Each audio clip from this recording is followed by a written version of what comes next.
80,000 ખેડૂતો એકત્રિત થઈને હંગવાનો કાર્યક્રમ આપશે. બીજો કાર્યક્રમ દરેક કલેક્ટર ઓફિસે એક ગામમાંથી જિલ્લામાંથી 50 લોકો કલેક્ટર ઓફિસે હંગશે. ત્રીજો કાર્યક્રમ તાલુકા મામલતદાર કચેરીએ એક ગામમાંથી 50 નહીં 100 ખેડૂતો મામલતદાર કચેરીએ હંગશે. અમને ભાવ નહીં મળ્યા. મિત્રો, ધારાસભ્યોના લેખિતમાં સહમતિ પત્ર આપણે બધાને લેવા જવાના જે તે વિસ્તારના હોય એને લાઈવ થવાનું છે.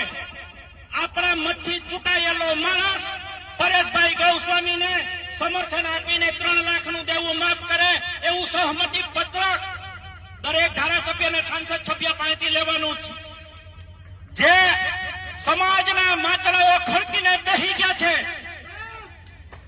તો કાગવડ ખોડલધામ હોય, ઊંઝા ઉમિયા હોય, નહીં સહમતિ પત્ર લેવા જવું કઈ વાંધો નહીં. સોરી સાહેબ, પણ ચૂંટાયેલા પ્રતિનિધિ પાસે તો જઈ શકશું ને. અસ્તુ ભારત માતા કી જય. જય જવાન જય કિસાન.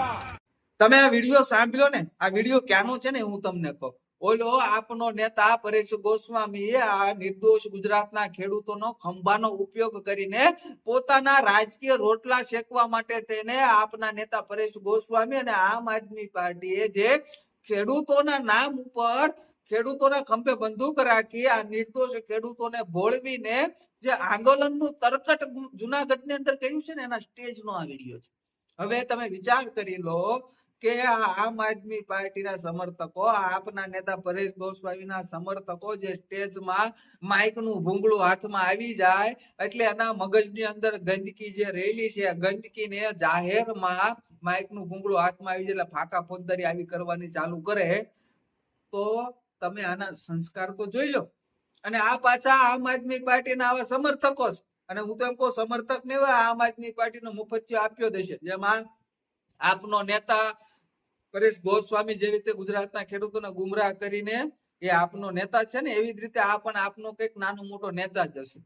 હવે તમારે આવા લોકોને ગુજરાતની સત્તા સોંપવી છે 2027માં, અને આ મફતિયા આપ્યા હો તો 2027માં ગુજરાતમાં સત્તા બનાવવાના સપના જોઈ રહ્યા છે. પાછો આ મફતિયો આપ્યો કે છે કે જો સરકાર અમારું કામ નહીં કરે તો અમે કલેક્ટર ઓફિસે જઈને શૌચક્રિયા કરશું, કે મામલતદાર કચેરીએ ખેડૂતોને લઈને જઈને શૌચક્રિયા કરશું. એટલે આ મફતિયા આપ્યા હો, તમારા મગજમાં ગંદકી જ ભરી છે અને તમે ગટરના ભૂંડો છો. એ ગટર નો જે કાદવ છે ને ખાવા વાળા તમે મફતિયા આપ્યા હો છે એટલે તમારા મગજમાં છે ને ગંદકી જ ભરી હોય. કારણ કે તમારે ગટરમાં જ આળોટવાનું છે અને ગટરમાં આળોટતા ભૂંડો શું હોય છે એ આખી ગુજરાતની જનતાને ખબર છે. હું મારા ગુજરાતના વહાલા ખેડૂતોને એક જ વિનંતી કરું છું કે તમે ક્યારે આ મફતિયા આપ્યાઓની વાતોમાં નહીં આવતા. આ તમને સ્પષ્ટ રીતે ગુમરાહ કરવા માંગે છે અને તમારા ખેડૂતોના નામ ઉપરથી પોતાની સ્વાર્થની રાજનીતિ, પોતાના રાજકીય રોટલા શેકવા માંગે છે. બાકી ગુજરાતની જનતા, ગુજરાતના ખેડૂતો, ગુજરાતના યુવાનો સાથે મફતિયા આપ્યાઓને કઈ લેવા દેવા નથી. હવે આવા જેના સંસ્કાર હોય, આવા જેના જે પાર્ટીના આમ આદમી પાર્ટીના સમર્થકો હોય, આવા આમ આદમી પાર્ટીના નેતાઓના સમર્થકો હોય, આવા આમ આદમી પાર્ટીમાં નેતા હોય તો એને આપણું આ વિકસિત ગુજરાત ક્યારે ના સોંપાય. ગુજરાતની સત્તા, ગુજરાતની જનતા, ખેડૂતો, યુવાનો ક્યારે ના સોંપાય. આ તો આખા ગુજરાતને બરબાદ કરી દેવા છે આ મફતિયા આપ્યા હો. એટલે ગુજરાતની જનતાને હું વિનંતી કરું છું, ગુજરાતના યુવાનો અને ખેડૂતોને હું વિનંતી કરું છું કે આમ આદમી પાર્ટીની સ્વાર્થની રાજનીતિમાં જોડાતા નહીં.